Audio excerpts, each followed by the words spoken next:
We are live. Welcome to the Portfolio Builder Trade Alert.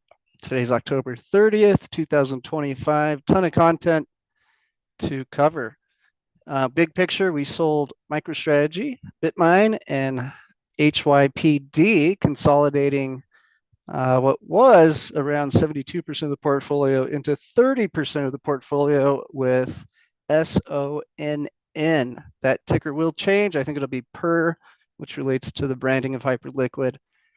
Um, Fascinating with Hyperliquid crypto spooked by the Fed's hawkish comments yesterday, despite basically cutting rates and ending quantitative tightening in December.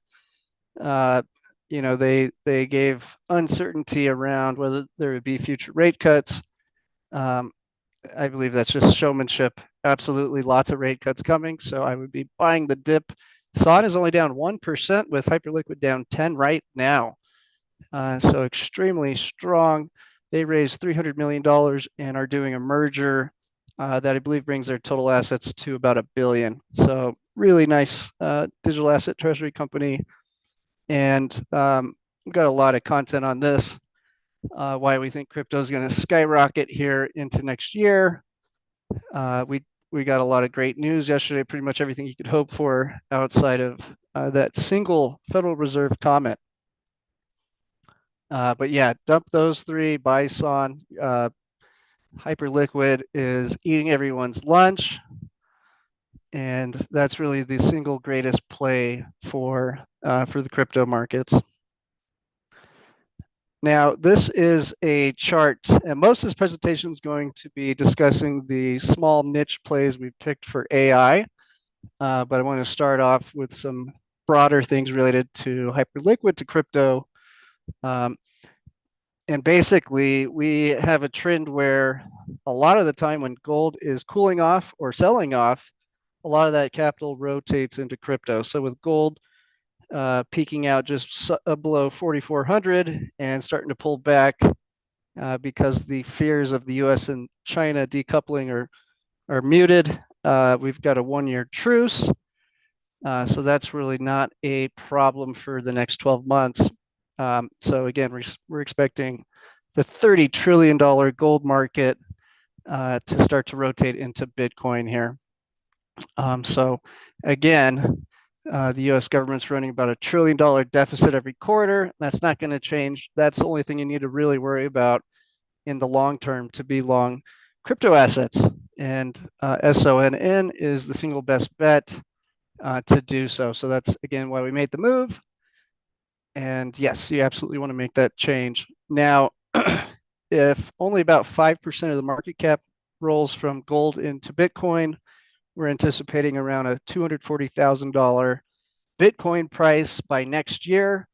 The size of Hyperliquid relative to Bitcoin is much, much, much smaller, something like 100th of the size. So the potential return on Hyperliquid is just massive over the next 12 months. So buy the dip. Again, SON barely edged down. That's how strong it's looking here. This is just another chart looking at what's happened to Bitcoin when gold tops in a bull market. And again, you can see you get these parabolic moves. The last time we had something like this in 2020, Bitcoin had this move from 10,000 up to 50,000. Okay, so this chart, we're looking at Bitcoin versus the NASDAQ. So we've had a very ugly 4 months for crypto relative to tech stocks. But you can see if you stretch out the timeline, Bitcoin does its job and has amazing returns. And again, the main driver is the money supply going up. We got the whole world cutting interest rates and running massive fiscal deficits. So there's absolutely nothing to worry about there. And it also provides a good hedge that if the AI boom slows down at all, you're going to see Bitcoin start to outperform like it had for a big portion of the year. Okay, so that is an explainer on that. Now let's deep dive into our new plays. And I found this article really good from Ray Dalio. The U.S. economy is two separate countries now, and one is screwed. Billionaire investor Ray Dalio says you can't look at the U.S. economy as a whole anymore because the gap between the winners and losers is too extreme. About 3 million people, 1% of the population, in AI and tech are thriving, while the bottom 60% are struggling hard.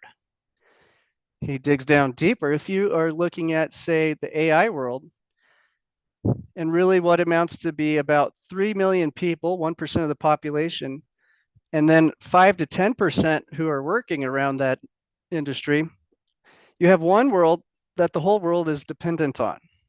And then you have the bottom 60% of the population. Consider this, 60% of American population has below a sixth grade reading level. That's tough. And with that, they're becoming unproductive. And because of these things, you have a dependency, an extreme dependency.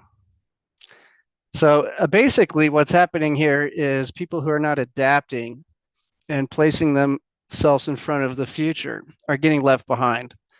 And so the biggest threat to the AI boom was really the decoupling of the US and Chinese relationship, especially our need for their rare earth minerals that powers the whole AI boom in terms of raw material.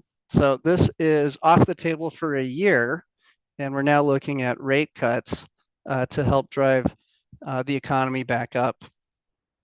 So I threw in a few photos of some of my favorite movies. And what's amazing is, in the next decade, a lot of these sci-fi movies are coming true. So we got WALL-E here. I don't know when we'll have RoboCops. You got Star Wars, Terminator. So these are all the feelings we have when we think about AI and robots. Now, seasonality is absolutely on your side. I can't remember the last November, the NASDAQ wasn't up. And so again, we were very patient and waited for that signal to go long. I was hoping we get a little bit of a pullback to buy the dip. But again, every dip's been less than 74 hours for the last several months for tech stocks. I also want to address, a lot of people are worried, are we in a bubble? And perhaps we are. I think we're somewhere around anywhere from team A to team C, and that we have at least a 2-year runway. And this is basically just derived from looking at how far and how long will it take for the Fed to cut rates to the neutral rate. So we're at 4%, and they're likely going to cut it to 2. So if they spread out these interest rate cuts at 25 basis points, 1 per quarter, it takes 2 years just to get to the neutral rate. Now, if you're still, worried about the valuations, put this into account for how you look at how the U.S. is going to run its entire economy and to keep us out of a recession. Without data centers, GDP growth was basically 0% in 2025. So what's really neat about what's happening is this big boom in AI and spending in data centers is bringing back a manufacturing base in the US that's high tech, while we leave behind all the old manufacturing and cheap goods and services to China. So this is a massive boom that's going to take decades to build out. And we're really in the early innings. Really, this just took off about 2 years ago. Now, today's update is only for the high risk growth portfolio. Safe growth is humming along, no changes there. I do expect to make some modifications to that next week. Didn't want to overwhelm everyone, and that's why we kept it focused here. Today, we're going to cover some of the stocks that we are recommending to capture outsized gains in the AI boom, and next week we'll get to the rest of them because it's a lot of content and didn't want to take up too much of your time. Okay, this news hit yesterday. The first $1 trillion IPO, ChatGPT or OpenAI, is just growing massively. And it's companies like ChatGPT that are driving this boom in AI and data centers. And so what we're looking at are where the choke points are and the problems they're going to face to achieve about 20 times the size of computing power over the next decade. And by looking into the future and assuming this is going to be accomplished, we can find some very obvious choke points that are not, sitting at a $5 trillion market cap like NVIDIA. So while this entire presentation relies on NVIDIA to continue to grow, we're looking at little pieces of the puzzle that could have exponential returns compared to NVIDIA. Now, I'm not going to read this huge thread Sam Altman put out. What's also important is to realize that you're really early. Right now, the language learning models, which is what ChatGPT is, and what we call AI, are still very, very new, very simple, and they're really not that smart. They're doing some pretty amazing things, but the growth in the technology is going to be 100x from where we are today in the next decade. And so he's simply saying that he wants to have a real life assistant by next year and to get a whole team of them working by 2028. He's also promising $1.4 trillion in investments into these data centers. So basically, they're expecting massive growth ahead. And this is just a look at what AI agents can automate right now. Now, if you look back a year or two ago, they couldn't really do anything. So this growth in the technology is really exploding exponentially right now. Okay, so we're betting on the companies that make the guts of AI work. So these are the plays that aren't sitting at $4 or $5 trillion market caps that are directly related to this whole dream coming true. So we're looking at the memory, power, cooling, and the bits that NVIDIA needs to keep selling its chips. The big story here is that the massive build out of data centers. Companies like Microsoft, Amazon, and Google are just getting started, and they're pouring over $400 billion into new centers this year alone. Why? AI needs huge amounts of electricity, cooling, and storage to run those fancy models, and demand is exploding. Okay, these companies literally can't buy the chips and build the data centers fast enough to keep up with the demand from ChatGPT. Now, if you're a skeptic, the first thing you're going to point out is that it's unprofitable right now. But again, we're only really 2 years into this birth of AI, and what software. and what we're going to expect is essentially ChatGPT is going to get exponentially more efficient, and the way they build out the data centers is going to have a lot more efficiencies in the future as well. And also, what we're just barely getting started with are companies taking ChatGPT software and turning it into a product or service that they can sell to the market. So companies like Palantir are one of the few that have done that. Over the next 2 years, we see data center power use doubling, with shortages in key parts like high bandwidth memory and grid connections. That means big profits for these suppliers. This portfolio can deliver 3 to 5x returns for the basket over the next 1 to 2 years easily, assuming, again, that the current trend just continues. Our core assumption is that NVIDIA will keep growing. NVIDIA's $200 billion run rate is fueled by hyperscaler CapEx from Microsoft, Amazon, Google, and Facebook. They've already committed $400 billion, up 25% from last year. Right now, they're basically taking very profitable businesses and taking all those cash flows and putting it all into building these data centers. And they're likely going to start issuing bonds to help keep ahead of one each other. They're all obviously in a race to have the biggest data center, which is the brains that powers all of this. Now, our portfolio uses no leverage, which means we can weather dips and really don't have to freak out about short-term moves in the market. And this is just a look at what one of these data centers looks like. To put things in perspective, NVIDIA is just over 15% of the entire United States GDP. So you have the biggest tech companies in the world putting every penny into this that they can. And you have the government basically relying on their growth to keep the economy out of a recession. Yeah, our GDP is almost AI at this point. NVIDIA is now worth more than Japan. So just to put things in perspective. Okay, so let's look at some plays. The first one we picked was AMD, Advanced Micro Devices. AMD designs high performance chips rivaling NVIDIA. They're focused on everyday AI applications like powering servers and devices. AMD's chips, such as the MI300X, are 20 to 30% cheaper than NVIDIA's famous H100, while delivering comparable speeds for AI inference. And that's the word they use for what ChatGPT does. Process of running trained models to generate outputs like Turing ChatGPT, allowing cost-effective scaling in AI data centers.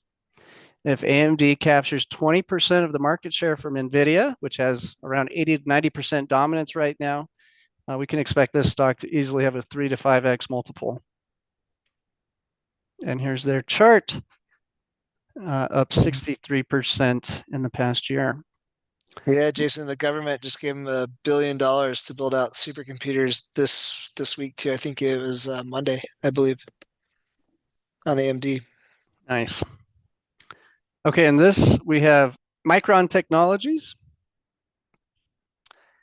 They make the memory chips that AI systems need to store and retrieve massive data quickly in NVIDIA GPUs and servers. This is also essential for models like ChatGPT to process billions of data points in real time without slowdowns, offering 10x speeds over standard chips. NVIDIA handles the brains for AI calculations, while MU provides the memory for efficient data handling. And so where we're really seeing the potential for this to be used is once we start having to analyze video data for auto driving. So this is going to be a huge thing is, and we actually just saw NVIDIA make a deal with Uber to power hundreds of thousands of autonomous driving cars. So again, things like this are going to really drive up demand. It's up 114% in the past year. And again, we're looking into the future of where the demand's going to be. That's not here yet. AMAT, Applied Materials, sells machines, chip factories used to build semiconductors. It's like tools for coating thin layers on silicon wafers, etching patterns, and checking defects so tiny circuits work. They're the PIXAC sellers in the AI gold rush. And every new plant needs their gear first. If AI growth keeps up, we'll need dozens more factories. There's 18 new start in 2025. And again, this is going to continue to grow rapidly. And this is only up 25% in the past year. Onto Innovations makes inspection tools like high-speed cameras and sensors to scan chips during production for tiny flaws on silicon wafers, catching defects early, and they're boosting yields 95%. This is already being used by TSMC, Taiwan Semi Manufacturing. But what's happening is the chips are getting smaller and smaller and smaller, making their technology far more important. Small sizes make flaws harder to detect. Just a little bit of dust can ruin an entire batch of chips. Beyond data centers, growth booms from trillions of next-gen chips needed for everyday AI in phones, cars, and edge devices by 2030. And this play is actually down 33% in the past year. Marvell Technology. Marvell makes simple chips and switches that connect AI computers fast. like cable zipping data between servers and storage without lags, key for data centers running big AI jobs. This is used by major players like Facebook, Amazon, Google, but adoption has been slow due to Marvell's new push into custom optics against longtime rivals. Their product is better than competitors. Smarter designs cut power use by 20%. So this is also a big theme. We're already seeing the cost of electricity skyrocket. So there's basically going to be a lot of demand to get the cost down as electricity costs rise. And this is one company positioned to do that. Right now, their market share is low, about 10%. But again, the higher energy costs go, the higher their sales are going to grow as well. Only up 9% in the past year. CRNT builds simple wireless networks that zip data fast from cell towers to the internet. It's like an invisible 5G bridge, ideal for quick AI transfers in busy cities without digging up streets or slow delays. This beats old tech, delivers super low wait times and huge data loads. It's 50% faster to install and 30 to 50% cheaper than digging fiber. Okay, so if you guys saw the deal with NVIDIA with Nokia, that's not a problem for these guys. That's going to actually help ramp up putting this company's products to work. This is vital for AI goals. It enables real-time apps like self-driving cars or live video streaming that demand no lag connections. Old tech fails here as AI data explodes. NVIDIA's $1 billion Nokia investment boosts the whole AI 5G, 6G space by pushing advanced telecom as Nokia focuses on broad gear, while CRNT shines in cost-saving backhaul niches. And again, it's basically flat over the year. In general, we're looking for companies that still have price discovery to come so that we have a low risk to the downside and tremendous upside. Vistra Corp operates gas, nuclear, and solar power plants that deliver electricity directly to AI data centers. Unique for bypassing overloaded grids with quick, clean setups that cut emissions 90% versus coal and save clients like Microsoft 20% on costs. As AI centers grow, existing grids can't handle the surge. Power demand is likely to triple to 130 gigawatts in the US by 2030, which is bigger than Japan's entire grid. And so again, you can think about the politics of everybody seeing their electricity bills skyrocket, while most of them are not benefiting from the AI boom. So a solution to this is, again, just to put these power plants right next to the data centers and bypass all the politics of having to use each city's existing power grids.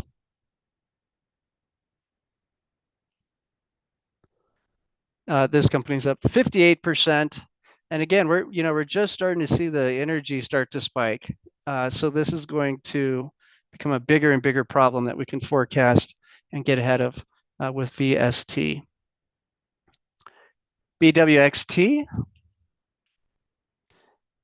very similar as the last company, but they specialize in small modular nuclear reactors, so mini power plants. And again, you can just throw these up right next to the data center, bypass all the political problems, and build these data centers much more quickly with direct power. Probably their biggest advantage is that it's pure nuclear and very, very clean. No emissions, essentially. This company's up 74% in the past year. Okay, now we're looking at other parts of the production line. This is Vertiv Holdings. This is what one of their products look like. They make liquid cooling systems that keep AI servers from overheating by pumping cool fluid around hot chips, like a car's radiator for computers. with higher upfront costs, but saving 10 to 30% on long-term energy bills and helping chips last longer by reducing wear from heat. So the old model was basically air conditions and air blowing on the chips, which is a cheap setup. But again, it's the maximum use of electricity. As we see this demand grow and there's just not enough energy to go around, everyone's going to have to put a little more money up front in their setup so that they can get that electricity bill down. And this is the way to do it, essentially. Right now, it's only used in around 20 to 33% of AI data centers. That's likely going to grow towards 100% this decade, again, because of the energy crunch.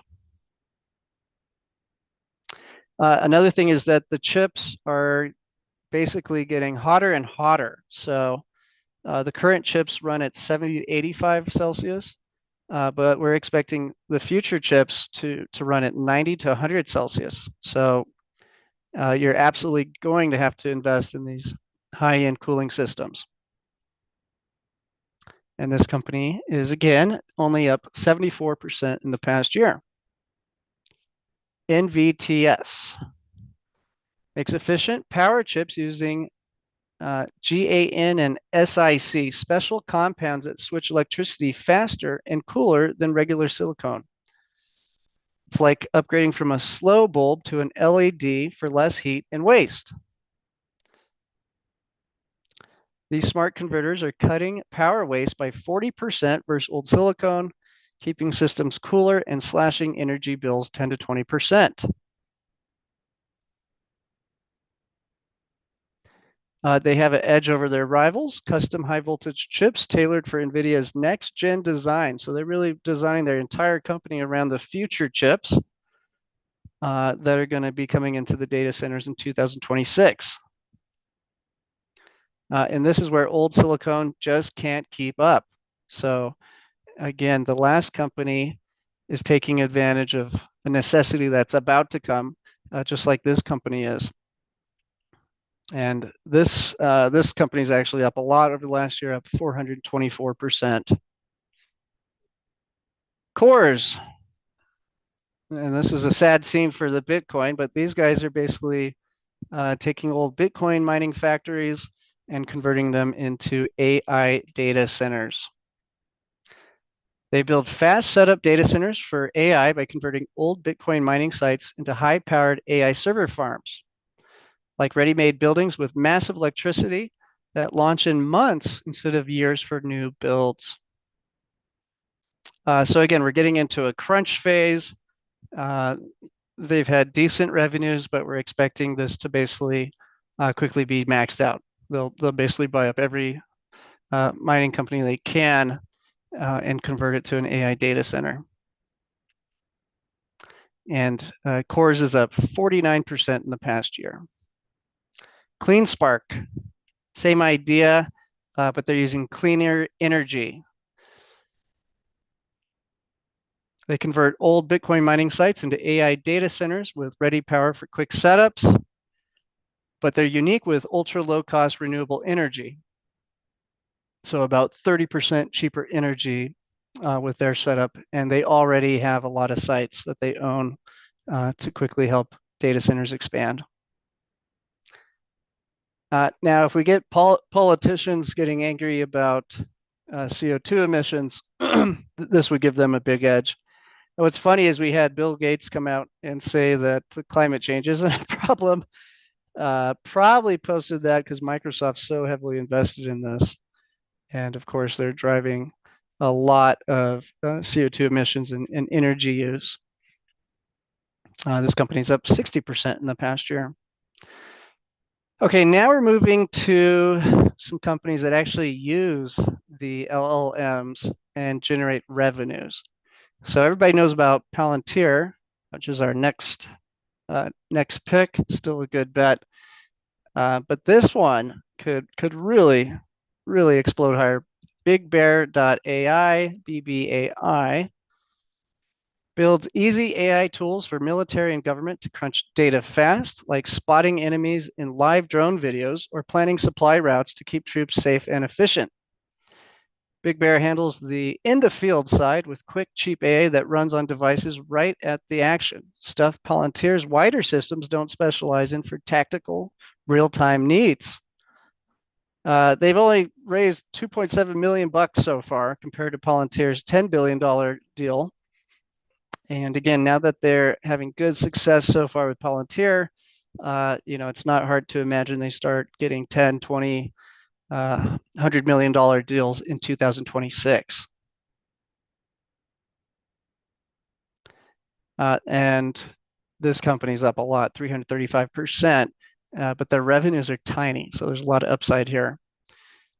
Palantir Technologies builds simple software that pulls together big piles of data from different places, like turning a cluttered desk full of papers into an easy search box so businesses and governments can find info fast and make smart decisions. The government uses it right now in the US Army's $10 billion deal. Soldiers use it to quickly spot enemy locations and plan safe troop movements. The Marines use it to scan battlefield maps for hidden dangers, and deals with the UK and Poland help track threats in real time. No more teams flipping through scattered reports or using slow computers. Palantir connects everything instantly for quick, accurate decisions. They're expected to have 4 billion in revenues in 2025 and potentially could hit 5.6 2026, 7.6 in 2027. And Palantir's up 333% in the past year. SentinelOne makes simple software that spots and stops cyber attacks on computers and networks, especially ones powered by AI. It's like a watchful guard that checks everything all the time and blocks bad guys before they do damage, using zero trust where nothing gets in without being verified first. This beats old antivirus programs by using AI to actively hunt threats right away, like laying traps for hackers or using Purple AI to quickly figure out attacks. Much faster and smarter than basic virus scans. And again, if you've been watching the news, hackers are rapidly becoming a bigger and bigger problem. Currently, about 50 to 60% of organizations use zero trust tech like this versus traditional antivirus, but this is likely going to grow to 80% in 2026. And this company is actually down 34% on the year. Okay, great. So that is what we are covering in today's update. Next week, we'll cover the rest of the list in greater detail. This is just a joke. This is one of the first robots going to, you could pre-buy right now for 20 grand. And just a joke. Now, tell me where the seed phrase is. Okay, great. So now we can do Q&A. Okay, let's see.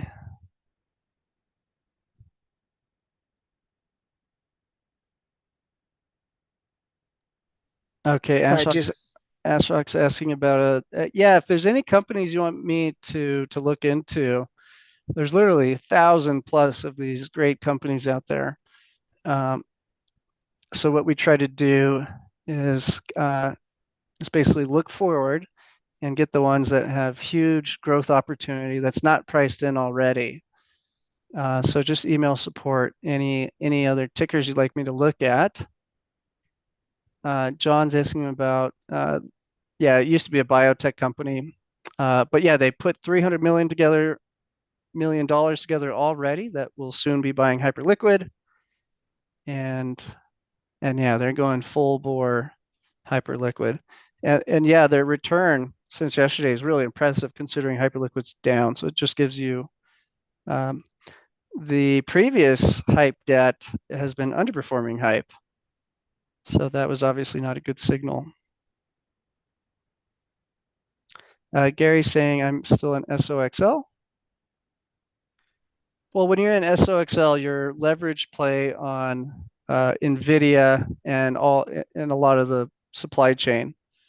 So if you like leverage, I personally think we could see NVIDIA, or excuse me, SOXL double or triple, but you're going to be subject to a lot more volatility because you're 3x leveraged. you're also playing primarily the companies everyone's already fully priced in and has already brought the market cap up quite a bit.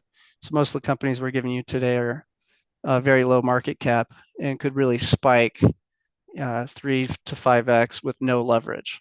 And our goal here with having the stocks individually is we can sell the ones that pop and then rotate into a new one. Whereas when you're in SOXL, you have to ride the whole basket. You can't just take profits on part of the portfolio.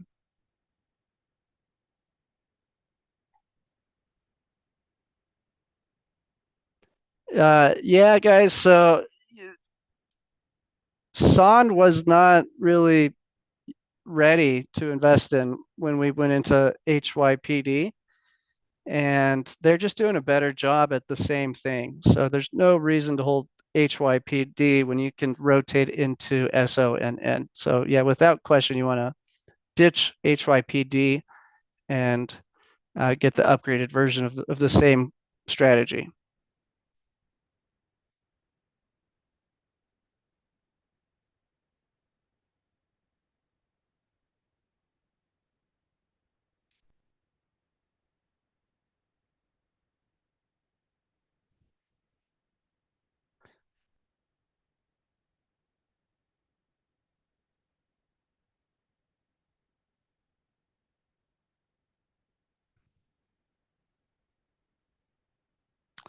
MU is very high price.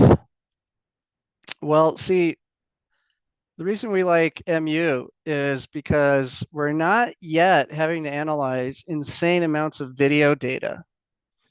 Okay, so right now they're just using text that they've downloaded off the internet. And so the memory need is not as important as the brain need.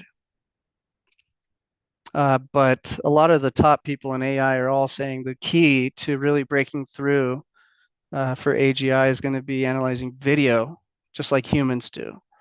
So if we believe AI is headed towards analyzing video data, uh, which is critical, then MU is not a high price. It's cheap, super cheap, because we're not there yet.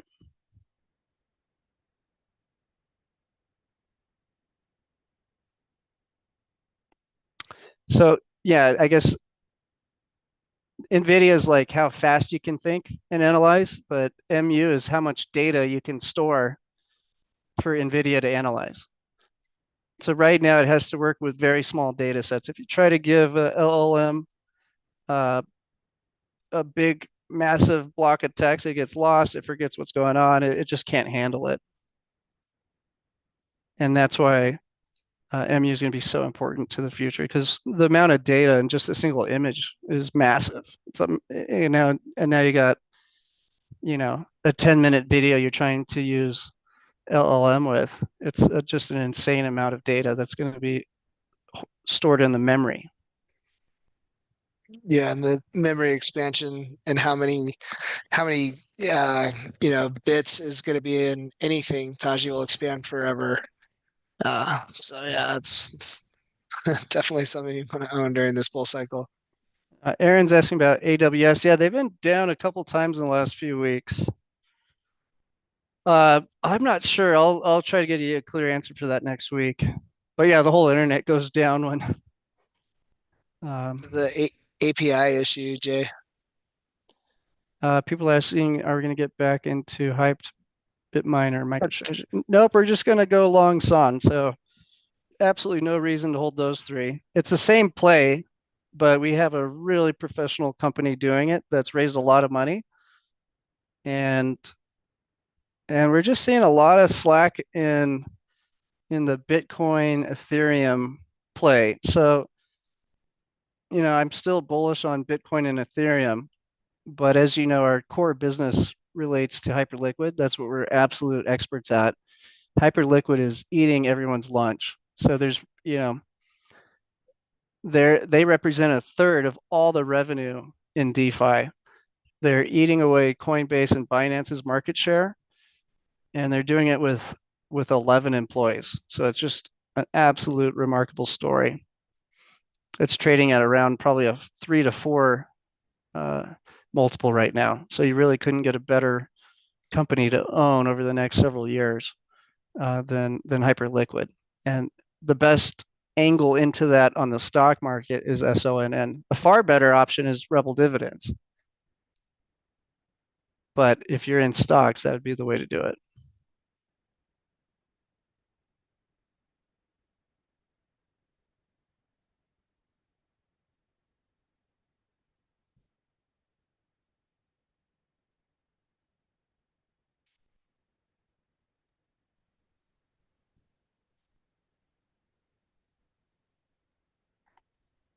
Okay, great. Any other questions? But yeah, this is going to be a lot of fun. So essentially, we're going to look for any one of our small positions. Every position is very small compared to the big play. SON hedges you against any kind of slowdown in the AI story. So the second that slows down, you're going to see crypto just skyrocket up. So you got your bases covered with the single best asset in that. And yes, okay. So SON used to be a biotech company, and they basically converted into a Hyperliquid treasury and raised $300 million, which is yet to go into Hyperliquid. Okay, so the strategy here, why do we have so many plays? Over the last several years, we've always done ETFs. That's because there's a lot of little companies that you can invest in that don't have the future growth that we can anticipate priced in. So now we can sit here, check in every Thursday. We get one of these guys flying up 300 to 500% because they land a big deal with a large player. Well, we sell it and then we can rotate into a new one. And there's literally 1,000+ companies that are competing in this space that the market's really just poured into NVIDIA, Microsoft, Amazon, Google, Facebook, and they don't even know, they probably don't even know how this technology works, first of all, and they're not able to anticipate what the future choke points are. So what we're trying to do here is give you a good broad basket covering multiple verticals where the price discovery hasn't happened yet. And the growth in the revenue hasn't happened yet. It's about to happen. And so this allows us to sell off individual companies for a large gain as they pop up. With an index, you don't have that option.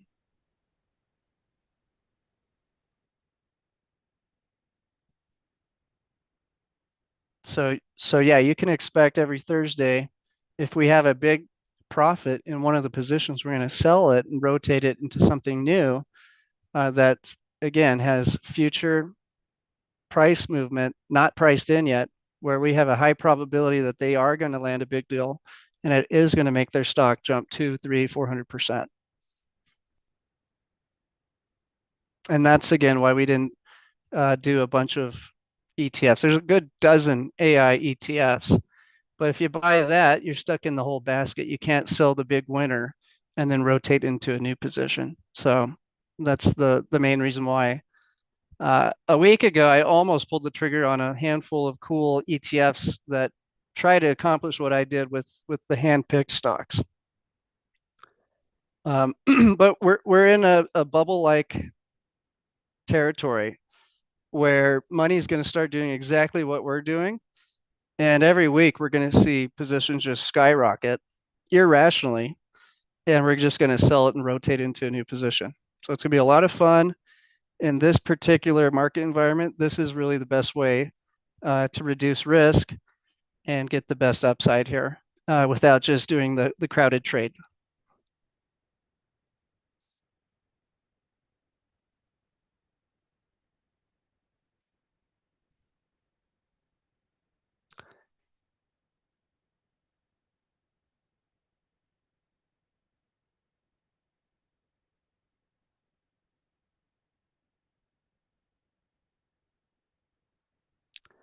Okay, guys. Well, thank you for tuning in.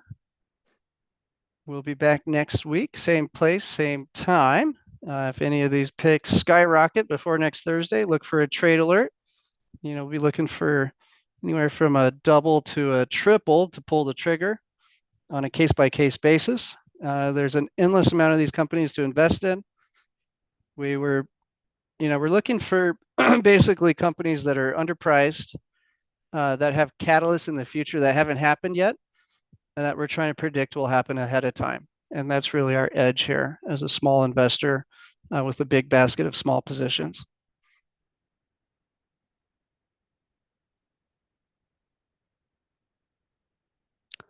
And if you're a Rebel Dividends investor, there's actually a Hyperliquid platform that's going to allow Rebel Dividends to deploy the same strategy, but with IPOs. So just a tremendous opportunity that Hyperliquid is bringing to the market that we're going to integrate into Rebel Dividends. So rather than have to jump into a public company that's already gone up 1,000%, we're going to be able to trade perpetual futures at Hyperliquid on all these sexy AI related IPOs. Okay, great. Well, thank you guys so much for joining us live. I didn't get Dean's phone number in this slide, but I'm sure you guys all have it saved. If you have questions, give him a ring.